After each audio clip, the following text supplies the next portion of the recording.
episode, you'll hear a conversation about social media that I had with Professor Schwartz from Bocconi University. Here's what you can expect to hear about in this video. The concept of echo chambers and their effect, arguments for and against social media restriction, why social media is so effective at spreading information, why people act on the information they see on social media, and the advantages of social media. But before you start, I need to give you some context. In the recorded conversation, you will hear about Professor Schwartz's paper called Fanning the Flames of Hate, which was a study he conducted on the strong correlation between engagement on anti-refugee posts on social media and anti-refugee hate crimes. If you enjoy this sort of content, don't forget to like and subscribe.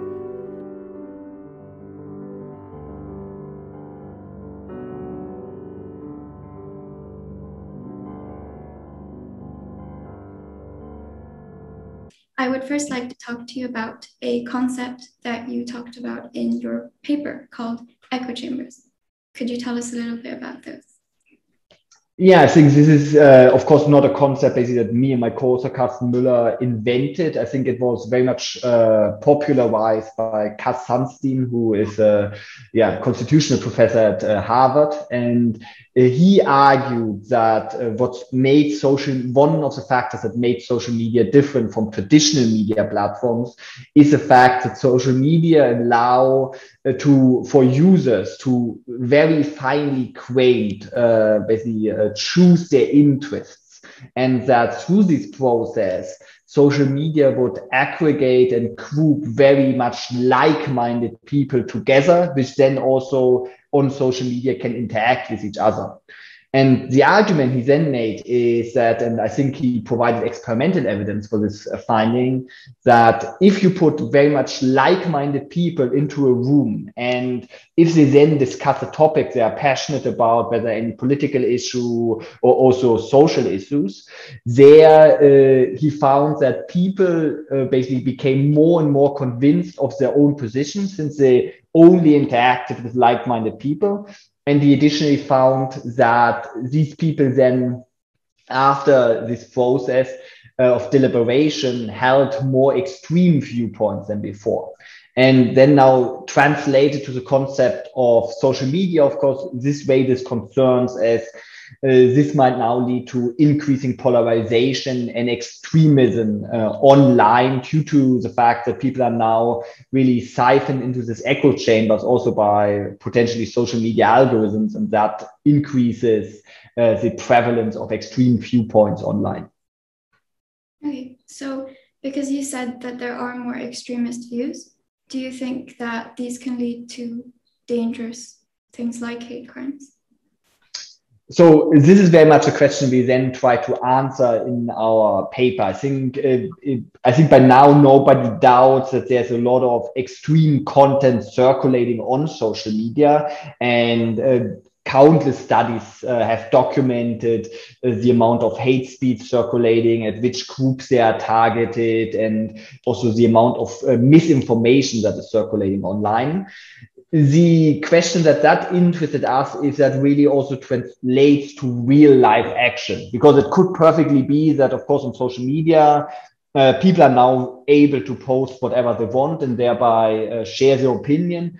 And that might help them. For example, after you have expressed your potentially angry opinion online, you might feel less likely to basically go out and actually do something about the problems, because you have found a vent online. So what we then investigated is really whether we can provide evidence for a link between violent offline behavior and what is said online. And here, I think the paper you refer to is a study where we looked at basically Germany during the height of the refugee crisis, and we investigated whether we can provide evidence for a link between the amount of anti-refugee speech on the social media network Facebook and real life violence, either against refugees themselves or property damage against refugee homes. And indeed, I think we're able to provide convincing evidence that there seems to be a connection between these two phenomena. Okay. And because you've proved that there is a connection, do you think that it is possible to predict hate crimes or other events based on social media trends? So yeah, of course, when it comes to research, it's obviously hard always to say like, that somebody has brought definite proof. But of course, I think, of course, since I'm one of the authors of the study, and also we were able to convince the referees at a good journal to basically publish our findings. I think we seem to have credible evidence that indeed this link exists based on what economists would call quasi-experimental evidence. When it comes to now predicting hate crimes, this is a very interesting question. Because these are in principle different tasks. So on one hand, we very much focus on, can we show that there could exist a connection, while now if we want to predict hate crimes, this is a different challenge. So what we can do in our data is that we can show that if you observe the sentiment against refugees circulating on social media, you are reasonably well able to predict the number of hate crimes you would expect to occur over the next days or in the next week. The problem, of course, to have like an efficient mechanism for hate crime prediction, you would also need to be able to predict in which locations these crimes are likely to occur. And while basically we can very much give predictions where we would expect increases in hate crime to occur, these predictions would be relatively unprecise. So like if we observe the sentiment on social media and we know where the social media users are, now to say like, okay, we can say, yeah, in these hundreds of municipalities, crimes are more likely to occur, and there are statistically significant differences between municipalities with lower Facebook usage. But of course, it would still be an enormous challenge now to basically have protect like refugee homes in hundreds of municipalities, or potentially 10,000s of refugees that live in these municipalities. And while basically we have some predictive power, at least the predictions we can make based on our data are not precise enough that basically it would be like a reasonable basically tool for, like, for example, police work to like immediately stop this incidents from occurring, just due to the fact that we do not have enough data. And of course, there are many other factors that play a role in these types of incidents, and social media is just one among many factors you could be interested in. Okay, that's really interesting. So maybe in the future, we'll develop more technology to do that. Okay, so I think it's also a question of basically I think what you're interested in, and like what variables you would include in the prediction. So if you also include the amount of vote shares for right-wing parties and like a lot of other observable values, you have at the county level, and then also additional localized sentiment measures, which are potentially would be available at least from the side of Facebook, you could get better predictions. But it's just in our studies, this was just not the core of our interest. Okay. And then, because your research did prove that social media can have very negative effects on on refugees, for example, do you think that limiting social media is justified, or do you think that's an infringement on people's rights? Because I think today YouTube announced that they're not showing videos that have anti-vaccine sentiments. So what are your views on that? Yeah, I think this is very much an important question, but to some extent where I'm still torn myself. So on the one hand, basically, I think we will now have more and more evidence, whether like when it comes to hate crime, or like in the case of the coronavirus, misinformation that are spread through the social media networks and are able to change people's minds and also have negative effects. Now, the question is, what do we do about it? And the thing, like we write in most of our papers, is always that our findings should not be interpreted as like that we basically like an endorsement of censorship. Because the problem is, of course, we might say like, we now just have to remove all, like in our case, all hateful content from social media. But now then you are left with the question, what is actually hateful content? And then basically, even if you ask 10 different people on the street and show them posts about refugees, people would very much disagree about what actually constitutes hate speech. Similarly, when it comes to vaccine misinformation, what is actually misinformation and what is basically what is just a few points that go against basically the current narrative in media. So a good example here, for example, would be the case that in early 2020, most of the medical advice was not to wear masks because basically there was a general mask shortage and the politicians didn't want hospitals to run out of masks. And now it's like, of course, the question like, if nobody says like, but you should wear a mask, we could social media algorithms might well decide, or basically the political narrative might well decide that this is misinformation, we want to have removed it. But this is something we clearly do not want to do. And it's also a decision I'm personally at least not comfortable with social media companies taking. And I think also that even social media companies themselves are not overly comfortable they often said like, we are just like a platform where people exchange their opinions and we are not censoring, and only due to political pressure and also like to findings basically now we're often reluctantly trying to trying to moderate content in some way. And in many cases, it might have helped. In many cases, it also might have harmed.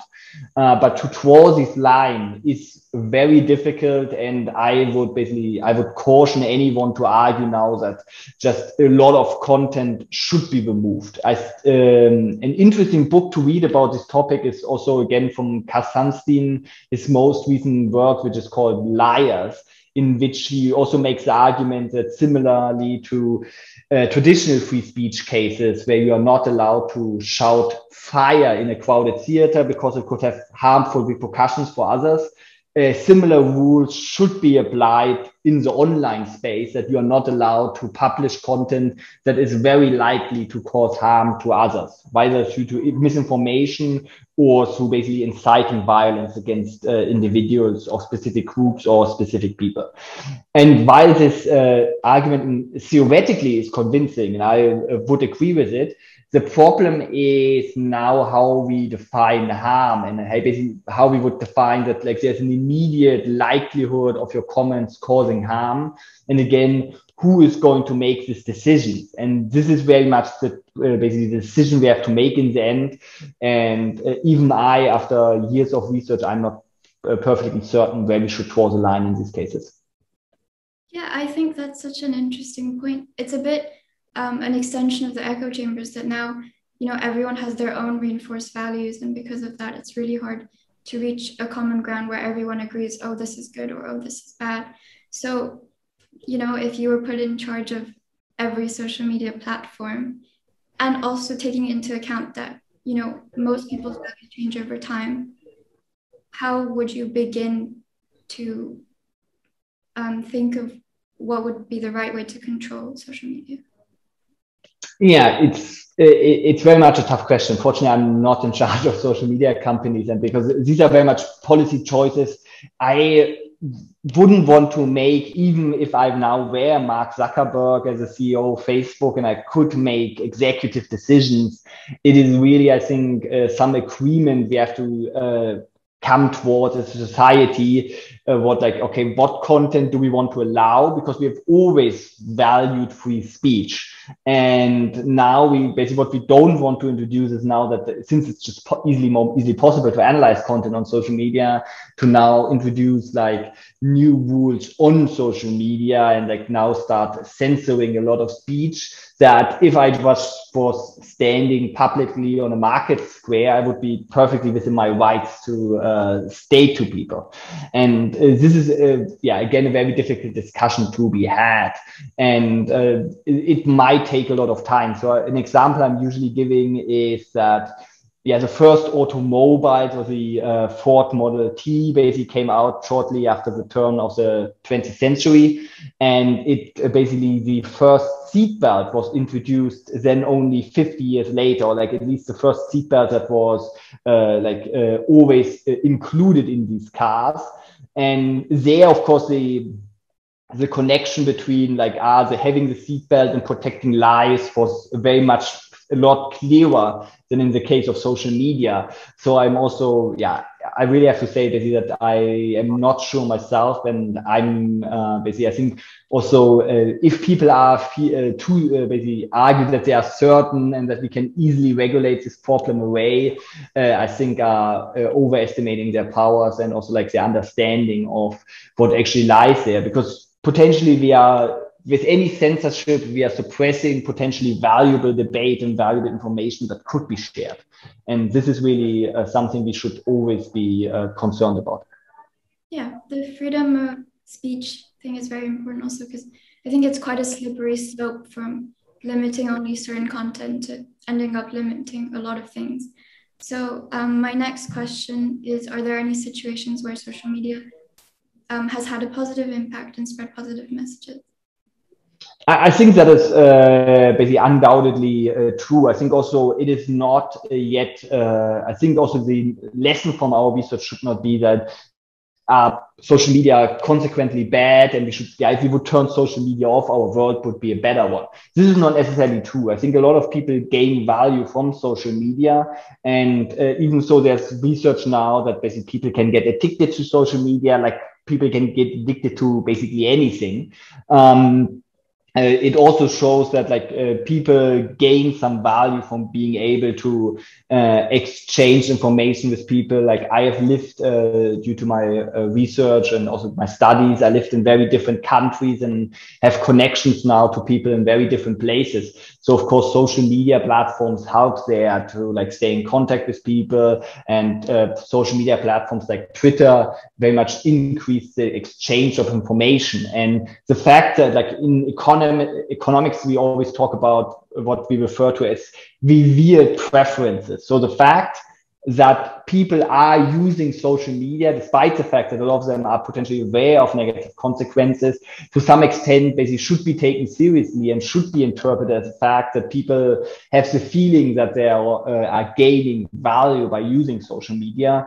And overall, I think social media has potential to bring enormous value to our society just by also like just increasing information flows and putting different people in contact with each other. It is just that, like with any technology, we always have to be careful about potentially negative repercussions that happen on the side. And then we just have to find ideally some solutions to fix them. But yeah, I don't want basically people to think that social media only has negative effects, because the positive effects are often just understudied because of course people are more interested, and there's like of course more need to understand also the negative effects, and that's why some people often get like a distorted image of the effects of social media.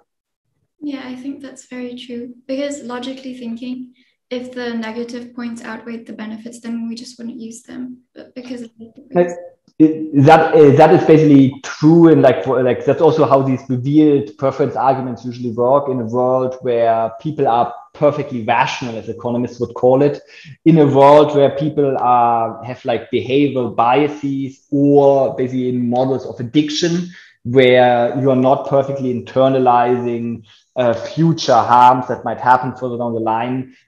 These things can go in other directions, but several studies that have been done is that like you have to pay people significant amounts of money to stop using social media. And even after even the studies that look at addiction, they usually are able to like give some rough estimate of the value added of social media and how much people in absence of the addiction effect would be willing to pay for this. And if you aggregate it, of course, up over the billions of users of social media, it of course makes a huge difference. Okay. Yes. Was there any data that you found when you were doing your research that you were quite surprised with or weren't expecting? So not so much usually basically the data is what we are collecting, but they are usually the results that are interesting and often surprising. In our case, in our study of Germany, I think the most surprising fact was really how basically how strong the effect of even short-lived internet outages on this connection is. So maybe just to quickly explain what we are doing in our study is we are analyzing how municipalities in Germany behave at different points in time, depending on how much social media sentiment against refugees is circulating. And what we document is that municipalities with many social media users are more of anti-refugee incidents more strongly when compared to areas with fewer social media users at times of high anti-refugee sentiment. And now, basically, to rule out that any other non-online factor is driving this behavior, that's basically where we looked at these internet outages, which effectively cut off people in municipalities for some days from the internet. And there we very much find that these internet outages reduce the number of anti-refugee incidents, very much in line with a story where like online transmission of sentiments matter. And it's very hard to explain how like these phenomena through like alternative explanations, and we discuss this of course in more detail in the paper. And this is probably the result where it was most surprising for me during our research, that this connection really is that stark, and we really see this like very concentrated drop in the anti-refugee incidents in a week of a major internet outage, also very geographically located in the municipality that is suffering this internet outage. So this is, of course, something that basically we could only speculate about before we started this project. And then it was interesting to see it actually confirmed in the empirical data we had collected. Yeah. Do you have a theory as to why, by seeing information on social media, people sometimes act on it? Because I think, I mean, I might be wrong, but I think it's a really specific type of person that would see an information and actually do something about it. I think that's completely true. So like in general, people will always react to information to some extent. It's of course, either you get information, and now it is like, of course, you have to make the decision, do you trust the information or you distrust the information? And based off that, basically you are then going to update your potential behavior. So just give a general example, if you hear about one particular part of a city being dangerous, you either believe that information or you don't, and then you maybe might not go to this area for fear of crimes to occur to you. And similarly, it is on social media, that in general, with any media platform, we'd expect the information that is transmitted to this platform to be basically, it reaches the users and the user make choices based on this information. But what you rightly point out is, of course, that we should not expect that like any average person who goes to social media and now reads anti-refugee posts to be convinced by them now that also action, and also violent action against refugees, is warranted. And I think that's also by no means a claim we have in the paper. And in our paper, we therefore also very much specifically focus on a far-right Facebook page, and like one of the most influential anti-refugee voices in Germany, to basically really identify the subpopulation that is people start from zero and then get radicalized within minutes. It is really people who already have been radicalized, where then like social media just provides a straw that throws the camel's back and really motivates them to commit these incidents. Yeah. Historically, social media has been quite, has very long-lasting and influential effects.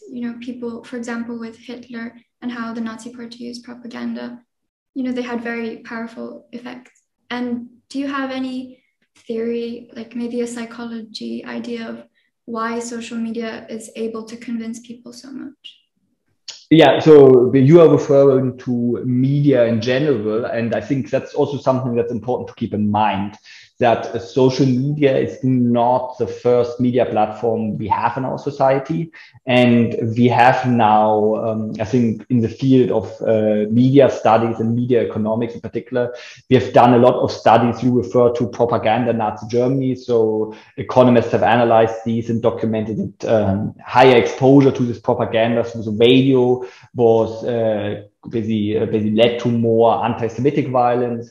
We have evidence from nationalistic radio in the Kosovo that led to more violence, basically during the Kosovo War. We have evidence from movies basically that propagated racial stereotypes that then led to more violence. And it's really nothing basically particular about social media. What sets social media apart, I think, and which made it interesting to study it, is the fact that what sets social media apart is that they are social.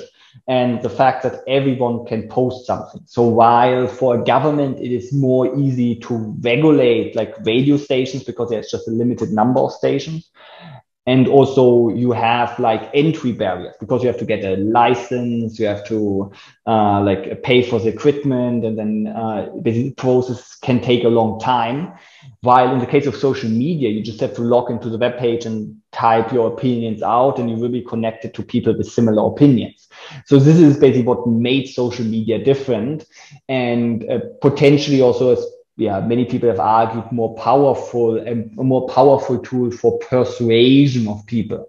So even though the content on social media might be far more subtle than actual propaganda you would receive through the radio by the government, the long run effects on basically changing people's beliefs might be very strong, at least compared to the strength of the message, and might lead people down to whatever rabbit hole the social media algorithm might lead them. So this is why basically people have been concerned about social media, at least recently, because in opposed to television and radio, these are already heavily regulated, and people will be like TV stations can be sued more easily if for cases of libel and misinformation, and they also have like more reputation on the line, while misinformation just spreads more easily through social media. So I think the takeaway should be that basically this connection between like medias and violence is nothing new. It rather the concern is now that social media is far less regulated, and also we have far less entry barriers, which basically can lead to very different effects. And again, this brings us back to the some of the previous questions, where we now have to come up with a way to basically develop a framework how to work with these social media platforms. And most of these are not even 15 years old. And therefore, basically, we are still trying to figure out what the optimal solution will be. Okay. I think as humans, we have very high social inclusion needs. And, social media as a platform does reinforce those. So I think, that makes it much more powerful. And it goes back to the echo chambers of, you get your ideas reinforced by the people around you. So, yes. Yeah, I think that's the same. Like, again, it's if you hear the same idea from your friends or like people you trust or like communities you trust, you're of course more likely to internalize the information you are hearing. And this is, of course, what social media very much enables, that you now in these echo chambers, you create a bond between these people, and then you are more likely to trust the information, independent of how trustworthy this information actually might be. And this is just an unfortunate side effect of the basic opportunity of social media to connect people over great distances. Yeah.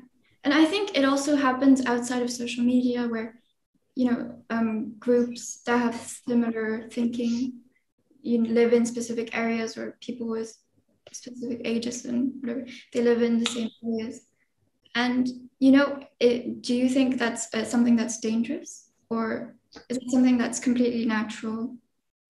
To some extent, I think it's completely natural. So like when it comes to also, we have a lot of research on like the persistence of attitudes, so that even regions within a country that basically for whatever historic accident basically adopted a specific religion or a specific attitude, that these attitudes persist over centuries sometimes, and then later on basically can lead like to negative effects or like hateful behavior. This is really nothing new. In the end, it's of course a flaw of us humans that we basically are not always behaving perfectly. I think it's now the difference with social media. It's just okay, these groups become larger, basically have bigger connections, basically across basically small concentrated areas. But this of course also holds the potential that now if we set it up in the right way, that we might bring new information to these groups that otherwise would live relatively isolated within their own social community and only basically there spread their information. But in the end, I think it's nothing that basically social media caused. It's just something like flaws in human behavior, which now sometimes basically got exacerbated by social media because it play to specific weaknesses in human behavior to have, for example, your own opinion confirmed by your peers. Yeah, I think that's really interesting that social media maybe wasn't the problem, that we had those problems before, but social media created a platform to make it easier. So those are all the questions I had. This was a very interesting conversation. It was really nice to talk to you. Thank you so much for joining me today. My pleasure. Always happy to talk about research, and it's great to hear that people are interested in these type of topics and how we can improve social media and also basically minimize the dark sides we have documented now. Here's a quick recap. We learned about how social media can have very real impacts. I was most interested in how this information can be used. For example, how social media can be a useful tool and when its usage should be limited. I'd like to hear your thoughts on this. If you have any information or thoughts on this topic, please leave it in a comment down below. I would also appreciate it if you would suggest topics you would like me to cover next.